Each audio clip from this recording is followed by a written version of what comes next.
Quarta-feira, dia 11 de novembro, às 9 da manhã e às 2 da tarde, contação de histórias com a autora Gladys Pedersen de Oliveira. Então nós criamos no Rio Grande do Sul, dentro da nossa federativa, o projeto Conte Mais, que é o resgate de mais de 400 histórias, agora em formato de livros. Então tem a coleção Conte Mais 1, 2, 3 e 4, de acordo com as histórias reunidas de acordo com as faixas etárias, né, a idade da criança, do jovem, e reunidas por tema moral. Então é um trabalho de grande envergadura na área da educação, porque hoje esse trabalho que surgiu na Federação Espírita do Rio Grande do Sul é adotado pelo sistema estadual de ensino, né, pelas escolas particulares, pelas escolas municipais, pelas escolas estaduais. Então nós temos um trabalho extraordinário na área da cultura dentro do Rio Grande do Sul, saindo das fronteiras do movimento espírita, né, porque esse trabalho dedicado, né, através da literatura infanto-juvenil, à construção da identidade moral positiva, né, do futuro homem de bem. Às 19 horas, solenidade de abertura e encontro com o patrono Tabajara Ruas. Em Uruguaiana as noites são frias e longas, então a gente ficava na cozinha, né, fogão a lenha, e minha avó contava histórias de assombração, essas coisas assim, então aquilo me impressionava muito. E eu acho que eu sempre tive esse sentimento de que ia escrever. Eu era muito fascinado, assim. O primeiro livro que me arrebatou, que me transportou e me fez perceber assim, o poder da escrita foi O Continente, do Érico, que eu li quando tinha uns 13, 14 anos. E eu acho que desde ali, embora não fosse consciente, eu já tinha dentro de mim que eu ia me tornar escritor. Eu escrevi 8 romances, né? 2 são históricos, abertamente históricos, Neto perde sua alma e Os Varões Assinalados. Todos os outros são contemporâneos e de diversos gêneros, né? Na verdade, alguns estudos aí que fizeram dos meus livros aí disseram que eu sou um escritor pop. Ou seja, eu trabalho com ficção científica, com romance policial, né? Trabalho com memória e trabalho com o romance histórico. Na verdade, o romance histórico que eu escrevi foi Os Varões Assinalados. E porque eu fiquei fascinado pela história quando eu li. A história é uma grande história, uma aventura desvairada, aquela guerra que durou 10 anos e do estado aqui do sul contra o vasto império brasileiro, né? Basicamente, Neto perde sua alma é um romance gótico, é um romance de fantasmas. Na verdade, o Neto perde sua alma é um longo diálogo do general que está agonizando na cama com o sargento que já morreu, está falando com um fantasma. Então, e depois disso, deixa eu ver se eu me lembro, não escrevi nenhum romance histórico. E escrevi agora, o ano passado, escrevi um folhetim para Zero Hora, em capítulos aos sábados, sobre o Brasil na Segunda Guerra Mundial. É um romance da FEB. Que esse também é histórico, eu pesquisei toda a história do Brasil na Itália, aquela coisa toda, assim, e escrevi um livro que vai virar um romance. Praticamente todos os meus filmes são de gaúcho a cavalo, mas é circunstancial também, porque, na verdade, agora eu estava preparando, era um filme de ficção científica, a ficção científica facilzinha de fazer, ou seja, a Terra desabitada, a Terra sem ninguém. Também não é uma novidade, mas era mais fácil de fazer, só filmar de madrugada as ruas desertas. Mas o que apareceu, quem apareceu recurso para fazer um romance, Os Senhores da Guerra, do José Antônio Severo. E aí fui fazer Os Senhores da Guerra. Mas eu gosto muito dos gêneros, de todas as possibilidades, né? E não só da história, que eu gosto muito. Sempre li história. Esse é um momento delicado do trabalho de criação. Por exemplo, do roteirista que vai adaptar um romance. Eu tive agora uma experiência extraordinária, né, que foi adaptar o Continente, do Érico Veríssimo. Eu fiz esse trabalho com a Letícia Wachowski. Pela própria condição física do trabalho, de escrita, é muito, muito difícil. Veja, o Continente ele tem 800 páginas, tem mais de 800, tem 830 páginas, né? E nós precisávamos fazer um roteiro de 2 horas e meia. 2 horas e meia são 150 minutos, mais ou menos, 150 minutos. Então nós tínhamos que fazer um roteiro de 150 páginas. É um conceito que 1 minuto de filme é uma página de roteiro. Então era um roteiro de 150, 145, 155, mas em torno disso. E as outras 700 páginas do Continente, para onde vão? Não. Então sim, é um desafio muito grande. É o momento mais difícil de fazer, mas é possível de fazer dentro do profissionalismo e dentro dos valores éticos, porque é uma forma de criação, o adaptar para uma outra mídia. Quando tu vai trabalhar numa adaptação, tu não vai fazer exatamente o que era o livro que tu quer adaptar, é outra coisa, tu vai criar um outro elemento para uma outra mídia que é bem diferente, que é o audiovisual. Às 21 horas, Pocket Show com Humberto Gessinger. Eu gosto muito dessa confusão, esse espaço nebuloso entre literatura e música. Eu acho que me sinto muito à vontade me movendo ali. Eu conheço outras pessoas que também escrevem e tocam e que tentam separar 2 personas, né, para a criação literária e musical, mas eu gosto muito dessa confusão, faço questão de trazer as coisas juntas. Os nomes dos livros sempre saem de músicas, às vezes algumas músicas saem de poemas que estavam nos livros. Eu gosto muito de levar as 2 coisas juntas. Eu acho que eu sempre digo isso, são 2 galhos da mesma árvore, assim, não faço questão de separar mesmo. Para a literatura me toma mais tempo consciente. Eu acho que muito da música se constrói no inconsciente, a gente nem sabe que está fazendo a música, mas na verdade está. E também eu acho o seguinte, uma música, fazer uma canção, mesmo que ninguém a ouça e que tu nunca grave, é uma coisa que já se justifica por si só.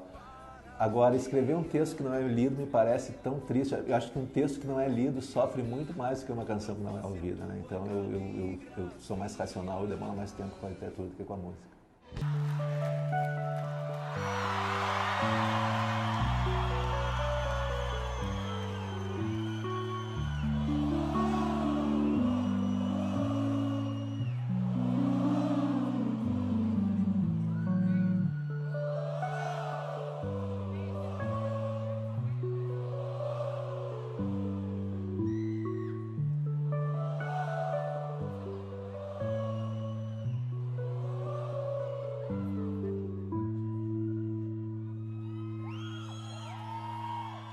Pra ser sincero, eu não espero de você mais do que educação, beijo sem paixão, crime sem castigo, aperto de mãos, apenas bons amigos. Pra ser sincero, eu não espero que você minta, não sinta-se capaz de enganar quem não engana a si mesmo. Nós dois temos os mesmos defeitos, sabemos tudo a nosso respeito. Somos suspeitos de um crime perfeito, mas crimes perfeitos não deixam suspeitos. Pra ser sincero, não espero de você mais do que educação. Beijo sem paixão, crime sem castigo, aperto de mãos. Ainda bons amigos.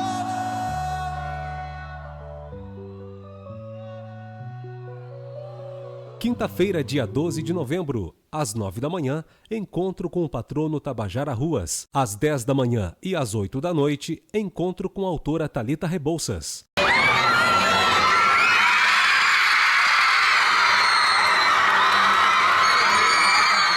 Eu fiz jornalismo. Eu fiz direito 2 anos, abandonei.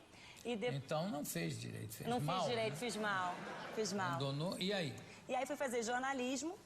Fiz jornalismo, trabalhei na Gazeta Mercantil, cobri microeconomia, trabalhei no Lance, que é um jornal esportivo, e fiz freelas para JB e tal.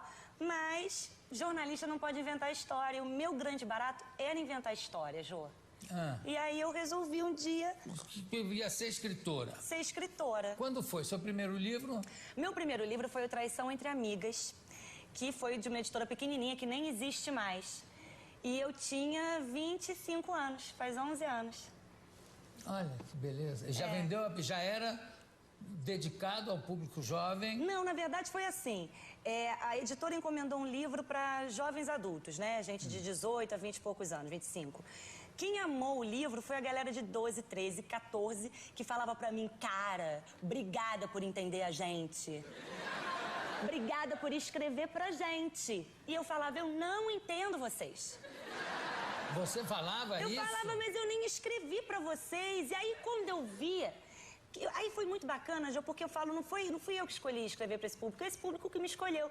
Porque quando eu vi que eles estavam sentindo falta de se reconhecer, de se identificar com as histórias que eles liam, falei, pô, é para eles que eu vou escrever, sem contar que é esse público, né? Adulto fala, seu livro é muito bom, viu? Parabéns. E adolescente fala, caraca, seu livro é muito irado, posso te dar um beijo? Aí beija, abraça, sabe? E é muito mais legal fazer companhia para essas pessoas nessa fase tão complicada, né? E eu acho muito bacana vender para eles. Enfim, eu sou... A pré-adolescência e a adolescência são fases em que as pessoas começam a implicar com o livro. Foi a fase que eu comecei a implicar com o livro. Eu, com 13 anos, falei, ler é chato. Sabe, eu saí dos gibis, do Chico Bento, do Calvin. Eu lia livros infantis, né? Ruth Rocha, Ziraldo. E quando eu cheguei a 13, 14 anos, eu achei, e agora? Que eu acho que é o que acontece muito. O que eu vou ler agora? E eu me sinto muito orgulhosa por fazer companhia nessa fase, que é complicada, né? A tua cara tá cheia de espinho, o teu corpo tá mudando, a tua cabeça tá mudando. Você não é mais criança, mas você tá longe de ser adulto ainda. E você se acha adulto. Então, assim, eu acho tão prazeroso ter um lugar de destaque ali na mesinha de cabeceira das pessoas dessa idade complicada, sabe? É uma responsabilidade, né? Fazer parte da formação de tanta gente. E eu tento fazer isso nos meus livros. Eu não fico falando, dando o caminho certo e dando o caminho errado. Eu tento mostrar que a vida não é uma novela, aquela coisa maniqueísta, né? O bom e o mal. Eu mostro para as pessoas que as pessoas erram. E eu gosto disso, assim, de fazer com que o adolescente pense e tire a conclusão dele a partir daquela história. E eu acho que só de poder divertir uma pessoa de 13, 14 anos já é o máximo. Às 2 da tarde, encontro com o autor Alexandre Beck. Um personagem pequeno, inocente, que vive situações divertidas e leva o leitor à reflexão. O Armandinho está em jornais de todo o país nas tirinhas e faz sucesso nas redes sociais. A entrevista da semana recebe o criador do personagem, Alexandre Beck.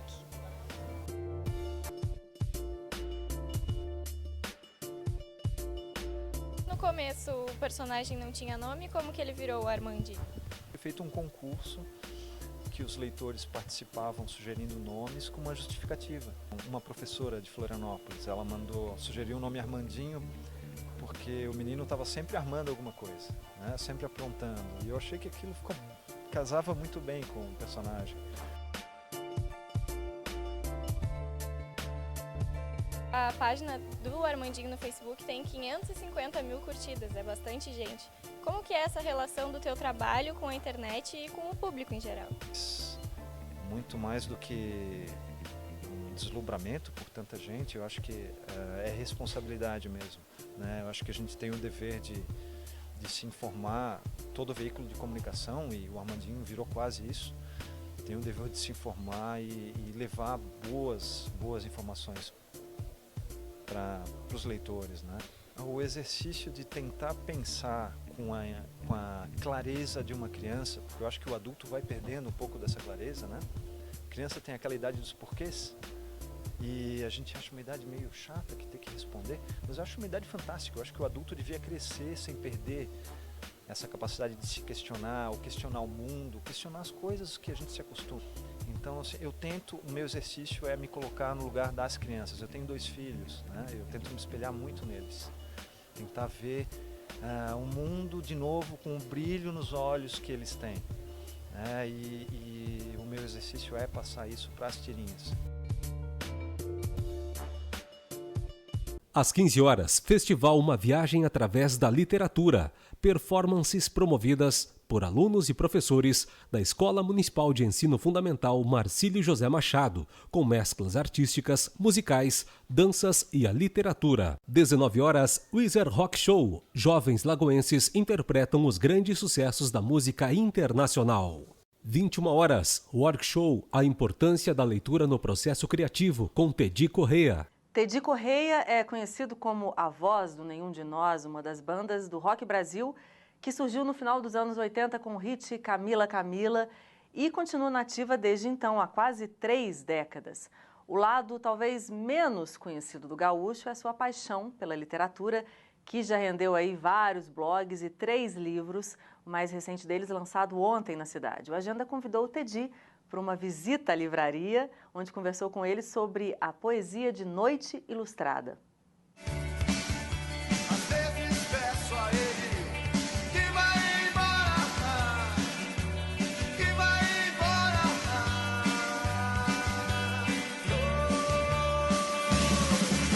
Camila.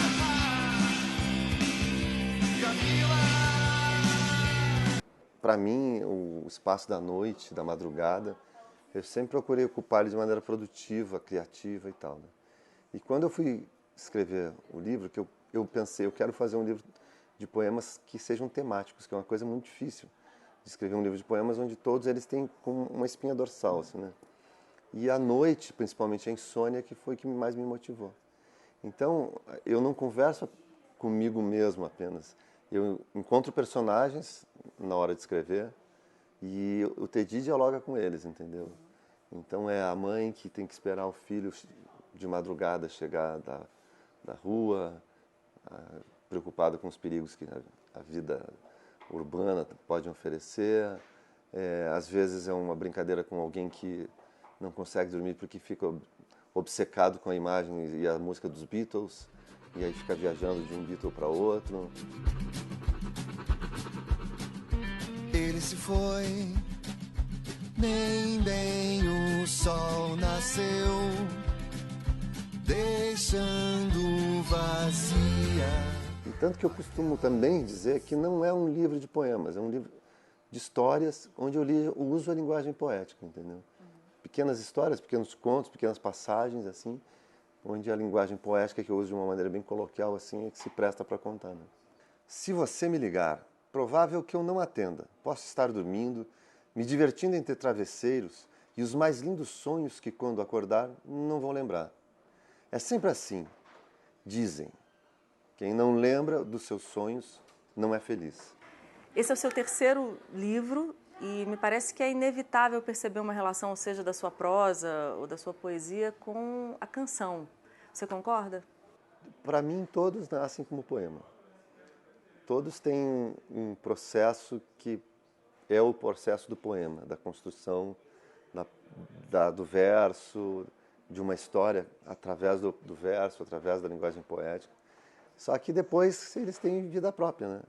Então, por exemplo, nesse livro aqui, O primeiro poema é um poema bem longo, que se chama Amanhã, e que eu já transformei em música trechos dele, assim. Selecionei uns trechos e montei uma música. Então, quer dizer, até isso, né? Até uma transformação, uma mutação. Nasce como um poema longo, se transforma numa música mais curta. Eu acho que a linguagem poética se presta para isso, né? A ilustração desse livro ficou a cargo de vários ilustradores, você convidou 14 e assina também uma das ilustrações. Como é que você pensou nesse formato para esse livro, Tedi? Eu sou um apaixonado por quadrinhos. Adoro linguagem desde pequeno. Gosto de chamar de arte gráfica, porque para mim ela tem esse status, né? E quando eu fui fazer esse livro, eu queria ter uma comunicação diferente com o leitor. Fosse ele o leitor mais jovem, que gosta da quebra que uma ilustração dá, ou fosse ele o leitor mais maduro, assim, mas no sentido de trazer uma outra informação e não apenas a minha. Então eu convidei os ilustradores, eu mandava o poema, dava total liberdade para eles, e eles faziam a interpretação deles, uma outra leitura. A noite é ilustrada em função dessa história de terem os ilustradores, que são caras bem conhecidos e profissionais renomados, assim, do mundo dos quadrinhos e da ilustração, que colaboraram comigo. Sempre estar lá e ver ele voltar, não era mais o mesmo, mas estava em seu lugar. Sempre estar lá e ver ele voltar. A primeira coisa que eu me lembro de fazer em relação a produzir alguma coisa, seja música, seja desenho, seja literatura, foi escrever um livro, quando eu tinha uns 10 anos de idade, que o meu pai levou para casa uma máquina de escrever. E eu peguei os papéis que ele tinha, usados de um lado e não usados do outro. Ele disse, bom, uma máquina de escrever, eu vou escrever um livro. E o nome do livro era O Sótão Mágico, a história de um menino que vai passar férias na casa dos avós e descobre um sótão, e ali tem uma passagem para um outro reino. Clichêzão, assim. Naquela época até para mim não era, porque eu não sabia. Mas eu escrevi o livro e eu perdi. Então eu acho que eu comecei como artista como escritor. Tudo bem, pessoal? Eu sou o Calunga, escritor de literatura infantil, infanto-juvenil. Também sou compositor e estou com 2 livros lançados esse ano. Quero, da Coca Lelé, o Pé com Chulé. E para mim é um motivo de muita alegria estar participando mais uma vez da Feira do Livro e faz um trabalho maravilhoso nessa questão de aproximar os estudantes, as crianças dos livros, assim como a comunidade também. Então sempre é um motivo de muito prazer, de alegria mesmo, estar retornando. Às 10 da manhã e às 3 da tarde, espetáculo teatral Senhores das Ruas. 17 horas, lançamento do livro Gente Pequena Pensando Grande, de Bárbara Pasquale Morona. 18 horas, sarau do Centro Cultural Lagoense. 20 horas, recital de violinos com o Núcleo Suzuki UPF. 21 horas, show instrumental com o grupo de choro UPF. Dia 14 de novembro. 9 horas da manhã, encontro com o autor Pablo Moreno. E todas as coisas que os olhos não viam, de seu peito nasciam, ao fiar poesia, na aurora do dia. Apaixonado pela literatura, Pablo Moreno passou de leitor para escritor. Na infância, ele ouvia histórias dos pais, que não sabiam ler nem escrever. Eu nasci de pais analfabetos, pais e mães que não sabiam decifrar as letras. Mas, me perguntando por que eu me tornei escritor, eu descobri que eles eram grandes contadores de histórias. 10 horas, espetáculo teatral infantil A Estação das Cores. 11 horas da manhã, visitação e animação cultural. 14 horas, lançamento do livro Horizontes Crescem, Histórias Acontecem. A obra é uma coletânea de textos, poesias e desenhos de estudantes de Lagoa Vermelha, provocados a refletir sobre a educação através dos temas: o que quero ser quando crescer, que escola eu quero e para onde a educação me transporta. Os estudantes criaram um conjunto de textos maravilhosos, que serão apresentados e distribuídos ao público presente no lançamento.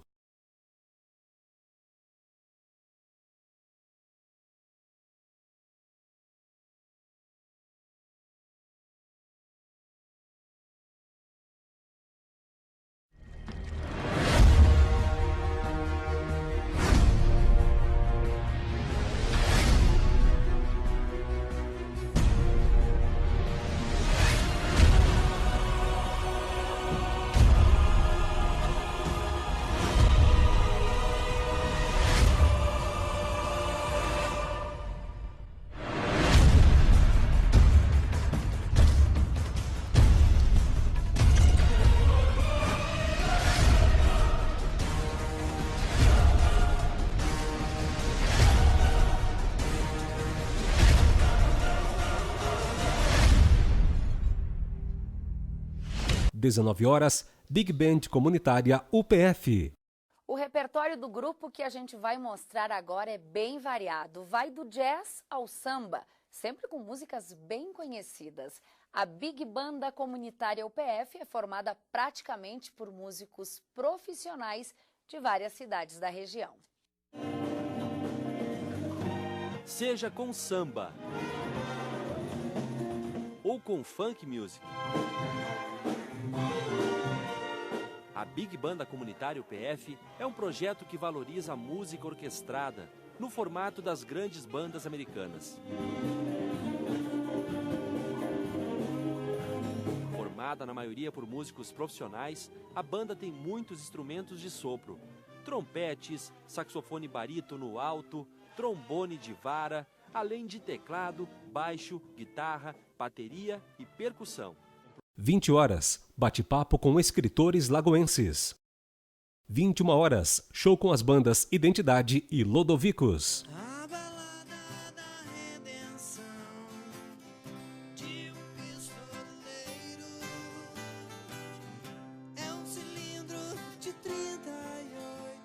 Cuspindo fogo pelos canos, pra quem vê o céu como um castigo e o inferno como um paraíso.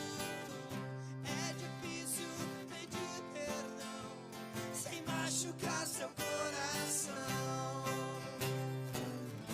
O baladeiro toca mais uma canção.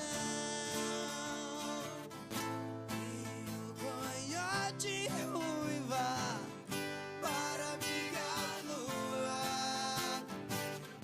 O pistoleiro chora de tristeza. Paixão e morte sempre foram suas fraquezas.